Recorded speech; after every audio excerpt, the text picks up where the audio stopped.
Moradores de Vicente Pires não aguentam mais o problema da falta de estrutura. Cidade que hoje é um dos principais canteiros de obras do DF, voltou a sofrer com a chuva.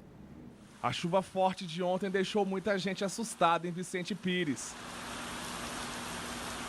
Essa árvore que fazia sombra a uma parada de ônibus caiu.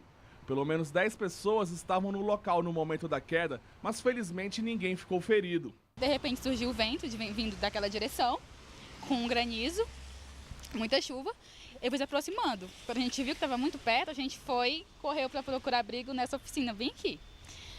Aí começou a chover muito forte, aí a árvore foi virando, caiu, bateu na fiação, derrubou, quebrou os canos, derrubou uma placa e aí interditou a rua. E a gente ficou aqui meio que isolado, porque o ônibus só veio até ali onde a árvore caiu e voltou. O transtorno na Rua 10 também foi grande. Uma parte da pista que está em obras desmoronou. O trecho que vai da chácara 175 até a 182 está interditado pela Defesa Civil. Mas a previsão é que ainda hoje o trânsito no local seja liberado. O que ocorreu foi que, como nós estamos na Rua 10 trabalhando na execução de uma grande galeria de águas pluviais, né, a Rua 10 não foi ainda asfaltada. Se ela tivesse asfaltada, o que ia ocorrer é o que nós vimos em anos anteriores, o asfalto todo ser arrancado e chegar na Rua 3. Então, uma parte muito pequena do material de reaterro de vala desceu, chegou na Rua 3 e dá aquela impressão de lama. Desde 2006, Vicente Pires passa por uma série de obras. A da Rua 10, que é a mais crítica da região, deve ser entregue até outubro deste ano.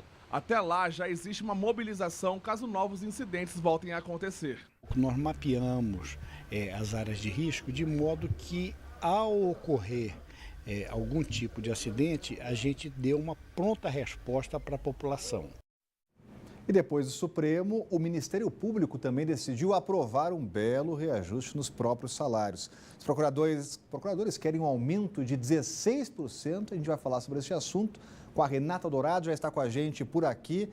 É um belo aumento mesmo, hein, Renata? Pois é, Rodrigo, e é aquele efeito cascata que nós falávamos aqui, né, durante essa semana, com essa proposta orçamentária desse reajuste aí de 16,38% no aumento dos ministros do Supremo Tribunal Federal. Então, essa proposta de aumentar 16% o salário foi aprovada por unanimidade no Conselho Nacional do Ministério Público. Então, a gente lembra aqui que na última quarta-feira, os ministros do Supremo tiveram uma reunião administrativa e resolveram incluir na proposta orçamentária esse aumento de 16,38%.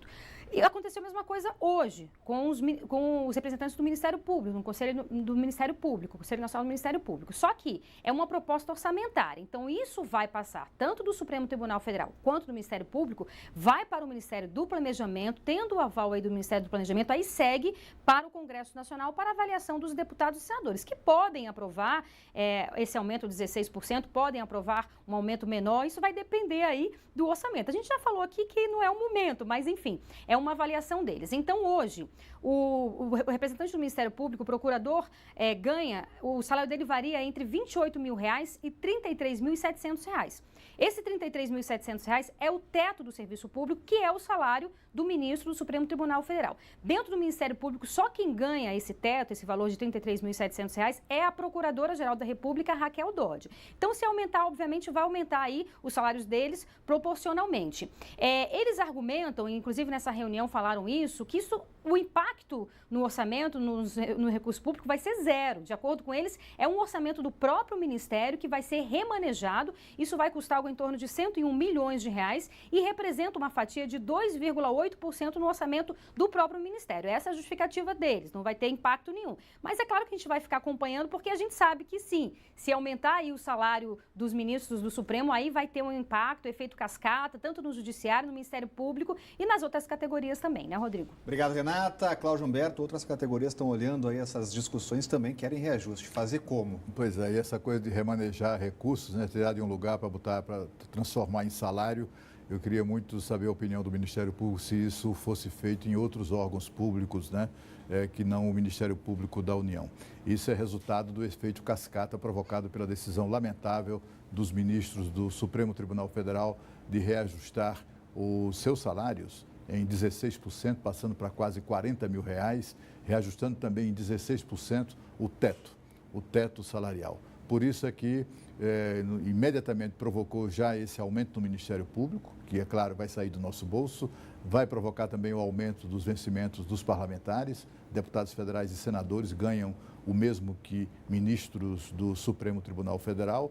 Com isso, os deputados estaduais e distritais de todo o Brasil também vão aumentar os seus vencimentos, porque eles ganham 2/3 dos deputados federais, assim como os vereadores dos 5.700 municípios brasileiros também terão aumento salarial, porque eles ganham 2/3 do salário do deputado estadual. Isso também impacta em todas as carreiras jurídicas dos poderes, dos 3 poderes, executivo, legislativo e judiciário. Enfim, na verdade, o impacto dessa decisão quase que a gente pode considerar leviana, de aumentar 16% o salário dos ministros do Supremo Tribunal Federal, vai tirar do nosso bolso, vai tirar de outras áreas, vitais inclusive, vai tirar da boca de criancinhas pobres, daquele cidadão que não tem casa para morar ou que não tem acesso decente à saúde, vai tirar de todos nós alguma coisa próxima dos 5 bilhões de reais por ano. É uma situação em que país nenhum aguentaria isso. Nem os Estados Unidos, nem países muito ricos aguentariam uma coisa como essa. Mas no Brasil, esse abuso é permanente, é anual e novamente foi praticado. 1.105 presos foram beneficiados com o saidão do Dia dos Pais aqui no DF. Os detentos foram liberados nesta sexta, hoje, e eles devem retornar aos presídios na segunda, até às 10 da manhã. Quem não voltar será considerado foragido e pode perder o direito ao regime semiaberto quando for recapturado. No total, são 9 saídas temporárias este ano. Cláudio Humberto, a gente vai acompanhar a volta, mas sempre tem aquela contabilidade dos que não retornam.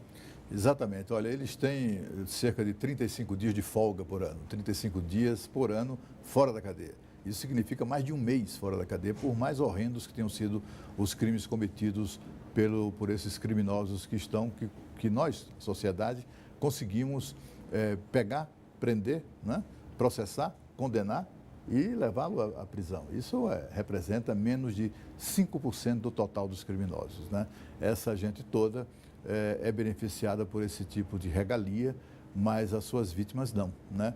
As suas vítimas estão sofrendo sequelas emocionais ou físicas dos seus atos criminosos e daquelas vítimas que não sobreviveram a eles, as suas famílias estão até hoje traumatizadas. Estas não têm nem sequer um dia de folga da sua tristeza profunda, do seu trauma emocional. Já os bandidos. Para seguir, mais um caso de violência no campo. Bandidos assaltam fazenda em Unai. Reféns foram dopados e agredidos. O Band Cidade está voltando já.